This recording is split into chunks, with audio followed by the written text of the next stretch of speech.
ഓട്ടോയിൽ വന്നത്? പറഞ്ഞിരുന്നെങ്കിൽ കാർ അയക്കുമായിരുന്നല്ലോ. ഓ, അതിന്റെ ഒന്നും ആവശ്യമില്ല മോളെ. ഒരു ടാക്സി പിടിച്ചെങ്കിലും പോരായിരുന്നു. കാശ് ഞാൻ കൊടുത്തേനെ. ഓട്ടോറിക്ഷയിലേക്ക് ഇവിടെ വരുന്നത് ഞങ്ങൾക്ക് മോശ. അതുകൊണ്ടാണ്. എടാ രാമ, നീ ഇവിടെ എന്തെടുക്ക? നിന്നോട് പുല്ലി എത്താൻ പറഞ്ഞിട്ട് ചെത്തിയോ? ഒന്നിനും ഒരു ഉത്തരവാദിത്വമില്ല. അമ്മ വാ. കല്യാണി, എടി കല്യാണി, എന്താടി ഇത്? നീ ഇവിടെ തൂത്തുവാരിട്ട് പോയതല്ലേ? എന്നിട്ട് എന്തായി കിടക്കുന്നത്? എല്ലായിടത്തും എന്റെ കണ്ണെത്തണമെന്ന് വെച്ചാൽ കുറെ കഷ്ടമാണേ. മുറ്റത്തൊരു പ്ലാവിനെ വീണ് കെട്ടിയിടാത്ത പെണ്ണ് കണ്ടുപിടിച്ചു. ജോലിക്കാർ ഒത്തിരി ഉണ്ട്. എല്ലാത്തിനും നിയന്ത്രിച്ചു കൊണ്ടുപോകാൻ കുറച്ച് പാട് തന്നെയാ. എന്തൊരു തണുപ്പാ! AC നിനക്ക് ശീലമില്ലാത്തല്ലേ? എനിക്കാണെങ്കിൽ AC ഇല്ലാണ്ട് ഇപ്പൊ ജീവിക്കാൻ പറ്റാണ്ടായി. എന്തോ ഒരു സാരി ഈ ചേച്ചിക്ക് തുണിക്കടയിൽ ഇരിക്കണ മാതിരി ഉണ്ട്. ഇത് കുറച്ചേ ഉള്ളൂ, ബാക്കിയെല്ലാം അപ്പുറത്തെ മുറിയില്ല. ചേച്ചി, ഇതിന്ന് ഒരു സാരി എനിക്ക് തരുമോ? ഇതിന്നൊന്നും ചോദിക്കണ്ട. അല്ലെങ്കിൽ തന്നെ 500 എണ്ണം തികയാൻ 3 എണ്ണം കൂടി വേണം. ആ വിഷമത്തിലാ ഞാൻ. ഞാൻ വെറുതെ ചോദിച്ചല്ലേ. നിനക്ക് ഉടുത്തു പഠിക്കാനേ വില കുറഞ്ഞ ഒരെണ്ണം ഞാൻ വാങ്ങിത്തരാം. നീ ഒന്നും അവക്ക് വാങ്ങിച്ചു കൊടുക്കണ്ട. അവക്ക് വേണ്ടതൊക്കെ ഞാൻ വാങ്ങിച്ചു കൊടുത്തോളാം. ഇതാരമ്മയോ? എന്താ മായേ നിന്റെ മുഖത്തൊരു വാട്ടം? എന്റെ ശ്രീമതി വല്ല പത്രാസം കാണിച്ചോ? നീ എന്താ നോക്കി നിൽക്കുന്നത്? പോയി ചായ എടുക്കടി.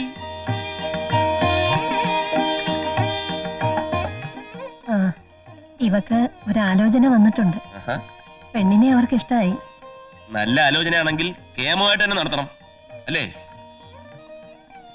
അതിന് പ്രേമേന്ദ്രനെ അറിയിക്കണം. അമ്മ എന്ന് വിളിച്ച അവൻ വരും.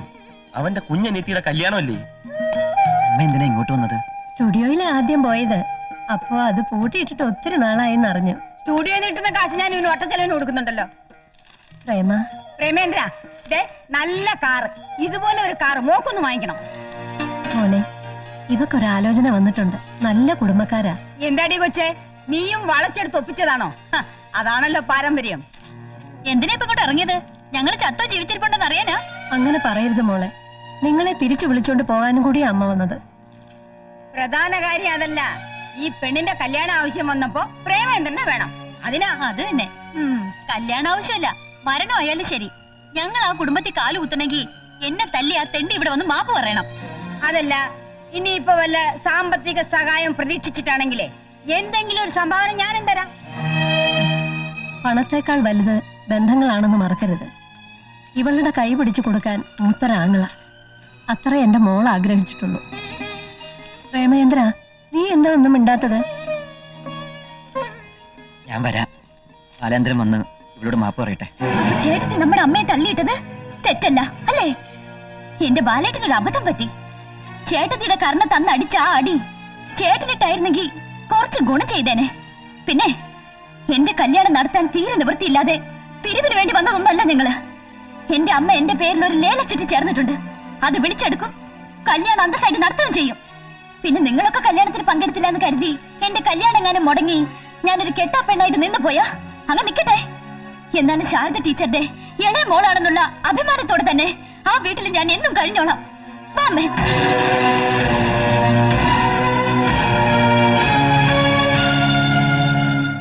1,90,000 രൂപ. 1,85,000. 1,85,000. 1,85,000 രൂപ. 1,85,000. 1,80,000. 1,80,000 രൂപ. 1,75,000. ലേലം ഉറപ്പിച്ചോളൂ. 1,75,000 ഒരു തരം. 1,75,000 രണ്ട് തരം. ലേലം ഉറപ്പിക്കാൻ പോകുന്നു. 1,75,000. 1.5 ലക്ഷം.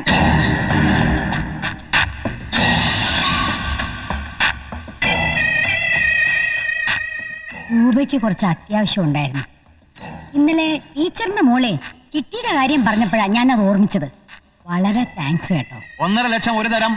1,45,000. 1.30. വിശാലാക്ഷി, വൈരാഗ്യം തീർക്കരുത്. കല്യാണാവശ്യത്തിനുള്ള കാശ്. ഒന്നുമല്ലെങ്കിലും നമ്മള് ബന്ധുക്കളാ. ബന്ധങ്ങളെക്കാൾ എനിക്ക് വലുത് പണമാ. 1,30,000 ഒരു തരം. 1,30,000 രണ്ട് തരം.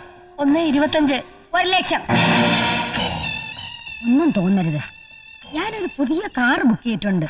ഉടനെ ഡെലിവറി എടുക്കണം. കുറച്ച് രൂപയുടെ കുറവുണ്ട്. 1 ലക്ഷം 1 തരം, 1 ലക്ഷം 2 തരം, 1 ലക്ഷം 3 തരം. എങ്കിൽ ഞാൻ വരട്ടെ ടീച്ചറെ. കല്യാണത്തിന് ക്ഷണിക്കുമ്പോ എന്റെ പേര് മറക്കണ്ട.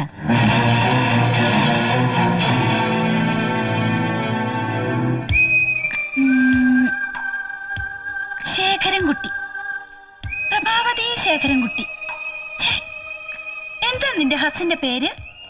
ശേഖർ. കേൾക്കുമ്പോ തന്നെ ഒരു വെയിറ്റ് ഉണ്ട്. പ്രഭാവതി ശേഖർ. പറയാൻ തന്നെ ഒരു സുഖമുണ്ട്. ആ ശേഖരേട്ടാ, നമുക്ക് ആ കുട്ടിയെ മാറ്റിയിട്ട് ശേഖർ എന്ന് മാത്രം പോരെ? എന്റെ അച്ഛന്റെ പേര് മാധവൻകുട്ടി എന്നായിരുന്നു. അമ്മ ആ കുട്ടിയെ അങ്ങ് മാറ്റി മാധവ് എന്നാക്കിയതായി എനിക്കറിയില്ല. ഒരു പഴമയുണ്ട്, അതുകൊണ്ടാ. ഇപ്പൊ പേരിന് പഴമ, കുറെ കഴിയുമ്പോ ഞാനും പഴയതാവോ? ശേഖരേട്ടാ, എത്ര കാർ ഇവിടെ കിടപ്പുണ്ട്? ഏതെങ്കിലും ഒന്ന് എടുത്തോണ്ട് പോയിക്കൂടെ? ഈ ജോലിക്കാരോടൊപ്പം ഒന്നിച്ചു പോയി ഒന്നിച്ചു വന്ന് അവനവന്റെ വിലകളെയാ സ്വയം. നിന്നോടൊത്ത് യാത്ര ചെയ്തപ്പോഴോ, നിന്നോടൊപ്പം ഇരുന്ന് ഭക്ഷണം കഴിച്ചപ്പോഴോ, നിന്നെ കല്യാണം കഴിച്ചപ്പോഴോ എന്റെ വിലയ്ക്ക് കുറവ് വരേണ്ടതായിരുന്നില്ലേ? എന്നിട്ട് വന്നോ? അവനവന്റെ വില അവനവൻ തന്നെ ഉണ്ടാക്കുന്നതാണ്. സ്നേഹത്തിലൂടെ, വിനയത്തിലൂടെ, പെരുമാറ്റത്തിലൂടെ. പണ്ടെന്റെ പഠിത്തമൊക്കെ പൂർത്തിയാക്കി ഞാൻ വീട്ടിൽ വന്നപ്പോ എന്റെ അച്ഛൻ എന്നോട് പറഞ്ഞു, നാളെ മുതൽ നീ കമ്പനി ജോയിൻ ചെയ്തോളാൻ. പിറ്റേന്ന് രാവിലെ ഓഫീസിലെത്തിയ ഞാൻ അവിടെ ഒഴിഞ്ഞു കിടന്നിരുന്ന MD-യുടെ ചെയറിൽ ഗമയോടെ കയറിയിരുന്നു. അത് കണ്ടുവന്ന എന്റെ അച്ഛൻ എന്താ ചെയ്തെന്നറിയാമോ? എന്നെ കൂട്ടിക്കൊണ്ടുപോയി ഒരു സ്റ്റൂൾ കാണിച്ചു തന്നു. ഒപ്പം ഫസ്റ്റ് പോസ്റ്റിംഗും പ്യൂണിൻ്റെത്. കമ്പനിയെക്കുറിച്ച് കൂടുതൽ മനസ്സിലാക്കും തോറും അച്ഛൻ എനിക്ക് പ്രൊമോഷൻ തന്നുകൊണ്ടേയിരുന്നു. ഒടുവിൽ ഞാൻ ആ മാനേജിംഗ് ഡയറക്ടർ സീറ്റിലെത്തി. അതുവരെ ഞാൻ വന്നു പോയിക്കൊണ്ടിരുന്നത് ഈ കമ്പനി ബസ്സില ഇന്നും. അതുകൊണ്ട് ഞാൻ ഒത്തിരി പഠിച്ചു. പഠിക്കും തോറും വളരും, വളരും തോറും പഠിക്കണം. അത് ഭർത്താവിനെ കുറിച്ചായാലും വീട്ടുകാരെ കുറിച്ചായാലും ഓഫീസ് കാര്യമായാലും. ആ ബസ് വന്നു.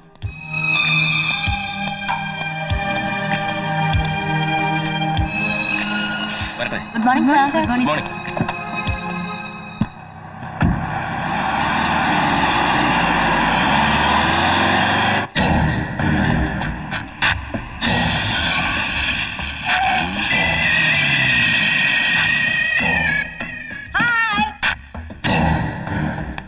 ഇങ്ങോട്ട് വരണമെന്ന് ഞാൻ കുറച്ച് ദിവസമായിട്ട് ആലോചിക്കുക. സമയം കിട്ടണ്ടേ? നമ്മൾ കുടുംബക്കാർ തമ്മിൽ പല പ്രശ്നങ്ങളും കാണും, അത് സാധാരണ. ഞാനും പ്രഭാതിയും തമ്മിൽ എന്തിനാ വഴക്ക്? വാ, നമുക്ക് അകത്തിരുന്ന് സംസാരിക്കാം. ഞാൻ വന്നതേ പ്രഭയെ ഞങ്ങളുടെ ക്ലബിൽ ചേർക്കാനാ. ക്ലബിലെ മറ്റു അംഗങ്ങൾ എല്ലാരും ചോദിക്കുന്നു, പ്രഭ എന്താ ക്ലബിൽ ചേരാത്ത. അതിന് എന്നെ ആരെങ്കിലും അറിയോ? കൊള്ളാം, അറിയോന്നോ? ഇത്രയും വലിയ കോടീശ്വരെ ആരെങ്കിലും അറിയായിരിക്കുമോ? ഈ വരുന്ന 13-ാം തീയതി ക്ലബിലെ ഇലക്ഷനാ. സെക്രട്ടറിയായിട്ട് ഞാൻ പ്രഭയുടെ പേരാണ് നോമിനേറ്റ് ചെയ്യാൻ പോകുന്നത്. എന്റെ പേരോ? യെസ്. എന്താ കുഴപ്പം? പ്രഭ സെക്രട്ടറി ആയ ബന്ധുക്കാരി എന്ന നിലയിൽ അതിന്റെ മുഴുവൻ ക്രെഡിറ്റും എനിക്കല്ലേ. ഒഴിവാകാൻ നോക്കരുത്. അയ്യോ അതല്ല, 13-ാം തീയതിയാണ് മായയുടെ കല്യാണം നിശ്ചയിച്ചിരിക്കുന്നത്. ഓ, അത് ഞാൻ അറിഞ്ഞില്ല കേട്ടോ. സത്യം പറഞ്ഞ അറിയാതാണെങ്കിലും ഞാൻ ടീച്ചറിനോട് ഒരു നെറിയേട് കാണിച്ചു. ഞാനൊരു ചിട്ടി പിടിച്ചു. അത് ടീച്ചറ് കല്യാണ ആവശ്യത്തിന് പിടിക്കാൻ വെച്ചിരുന്ന ചിട്ടിയാണെന്നൊന്നും ഞാൻ അറിഞ്ഞിരുന്നില്ല. അല്ല, ശേഖരൻകുട്ടിയുള്ളപ്പം ടീച്ചറിന് എന്തിനാ ചിട്ടി? കല്യാണ ചെലവ് മുഴുവൻ നടത്തുന്നത് ശേഖരൻകുട്ടിയല്ലേ. അതിന് അമ്മ ഇതുവരെ ഒരു സഹായവും ഞങ്ങളോട് ചോദിച്ചിട്ടില്ലല്ലോ. അത് പ്രഭയെ അറിയിക്കാഞ്ഞിട്ടായിരിക്കും. ശേഖരൻകുട്ടി തന്നെയാ കല്യാണം മുഴുവനും നടത്തുന്നത്. ആ,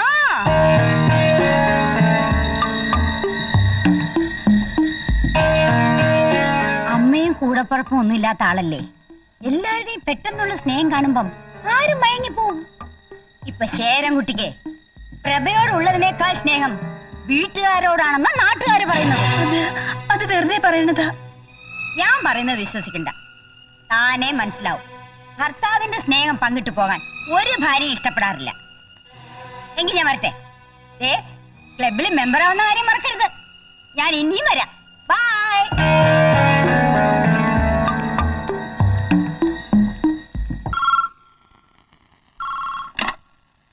ഹലോ, ശേഖരൻകുട്ടി ഹിയർ. ഞാനാ. ശേഖരേട്ടൻ ഒന്ന് ഇങ്ങോട്ട് വരണം. എന്തിനാ? ചുമ്മാ ഒന്ന് കാണാൻ. എന്നെ ഇതുവരെ കണ്ടിട്ടില്ലേ? വരണമെന്ന് പറഞ്ഞാ വരണം. ദേ, എനിക്കിവിടെ നിന്ന് തിരിയാൻ നേരമില്ല. വരാൻ പറ്റില്ല. അരമണിക്കൂറിനകം എത്തണം. ഞാൻ കാത്തിരിക്കും. ഈ പെണ്ണുങ്ങളുടെ ഓരോ കാര്യങ്ങൾ. എന്താ? സാറിന്റെ അമ്മായിമ്മ വന്നിട്ടുണ്ട്. ആ ഗസ്റ്റ് റൂമിലോട്ട് ഇരുത്ത്, ഞാനിപ്പോ വരാം. ആഹാ, രണ്ടുപേരും ഉണ്ടല്ലോ. എന്താ വിശേഷിച്ച്? അത് വേണ്ട, ഞാൻ പറയാം. കല്യാണ ആവശ്യത്തിന് ഒരു ചിട്ടി പ്രതീക്ഷിച്ചിരുന്നു, കിട്ടിയില്ല. എന്റെ പരിചയത്തിൽ ഒരു ബാങ്ക് ഉണ്ടായിരുന്നു, അത് പൂട്ടിക്കിടക്കുക. ശേഖരൻകുട്ടിക്ക് ബുദ്ധിമുട്ടില്ലെങ്കിൽ ഈ ആധാരം പണയം വെക്കാനുള്ള ഒരു ഏർപ്പാടുണ്ടാക്കി തരണം. വേറൊരു നിർവാഹവും ഇല്ലാഞ്ഞിട്ടാ. എനിക്ക് ബുദ്ധിമുട്ടുണ്ട്, കുറച്ച് വിഷമമുണ്ട് എന്നെ ഒരു അന്യനായി കാണുന്നതിൽ. അമ്മയെ ഞാൻ എൻ്റെ സ്വന്തം അമ്മയെ പോലെയാണ് സ്നേഹിക്കുന്നത്. തിരിച്ചും സ്വന്തം മകനോടെന്ന പോലെ പെരുമാറിക്കൂടെ? എന്റെ സഹോദരിയുടെ കല്യാണത്തിന് കിടപ്പാടം പണയം വെക്കണോ വേണ്ടയോ എന്ന് തീരുമാനിക്കാനുള്ള അവകാശമെങ്കിലും എനിക്ക് തന്നൂടെ?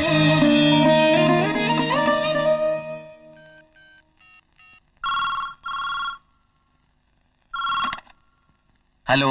ശേഖരേട്ടനുണ്ടോ? ഇല്ല, പുറത്തു പോയി. മാഡത്തിന്റെ അമ്മ വന്നിരുന്നു, അവരോടൊപ്പാ പോയത്. ഇപ്പൊ ശേഖരൻകുട്ടിക്ക് പ്രഭയോടുള്ളതിനേക്കാൾ സ്നേഹം വീട്ടുകാരോടാണെന്നാണ് നാട്ടുകാർ പറയുന്നത്.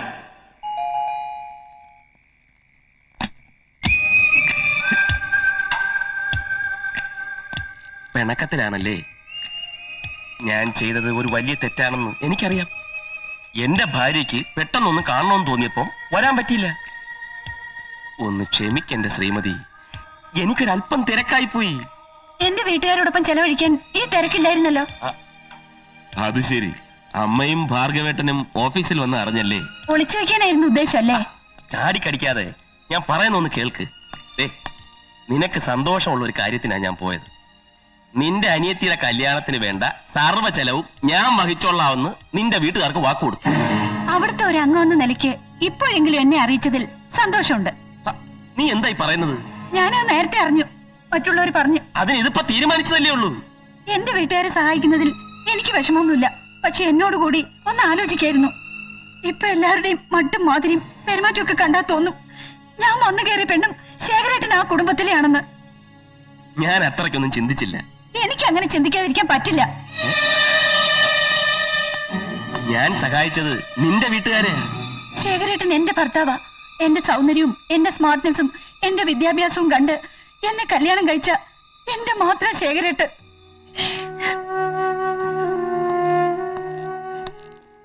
നീ എപ്പോഴും പറയാറുള്ള നിന്റെ സൗന്ദര്യവും നിന്റെ സ്മാർട്ട്നെസ്സും നിന്റെ വിദ്യാഭ്യാസവും നിനക്കുള്ള പ്ലസ് പോയിന്റുകളായിരുന്നു, സമ്മതിച്ചു. പക്ഷെ നിന്നെ കെട്ടിയത് ഞാൻ പോലും അമ്മയെന്ന് വിളിക്കാൻ കൊതിച്ച എന്നെ പഠിപ്പിച്ച ആ ടീച്ചറുടെ മോളായതുകൊണ്ടാ. ആ ടീച്ചറുടെ സ്വഭാവ മഹിമ നിന്നിലുണ്ടെന്ന് കരുതിയട്ടാ. ആ ധാരണ നീ തെറ്റിക്കരുത്. എന്തിനാ മോളെ ഈ പിടിവാശി? ഞാനിതെല്ലാം ചെയ്തത് നിനക്കൂടി സന്തോഷമാവുമെന്ന് കരുതിയിട്ടില്ലേ? ദേ, ഇനി നിന്നോട് ആലോചിക്കാതെ ഞാൻ ഒന്നും ചെയ്യില്ല. പോരെ, പോയി കുടിക്കാൻ എന്തെങ്കിലും എടുത്ത് ചെല്ലടി. ആ, ഈ പെട്ടിയുടെ കൊണ്ടുപോയി. എന്റെ ദൈവമേ. ആ ദേവനെ, തിങ്കളാഴ്ചയാണ് വസ്ത്രങ്ങളോ ആഭരണങ്ങളോ എടുക്കാൻ തീരുമാനിച്ചിരിക്കുന്നത്. അത് ശരി, അപ്പൊ അതും തീരുമാനിച്ചു കഴിഞ്ഞു അല്ലേ? തന്നെ തന്നെ പോയി എടുത്താ മതി. ആ, ഞാൻ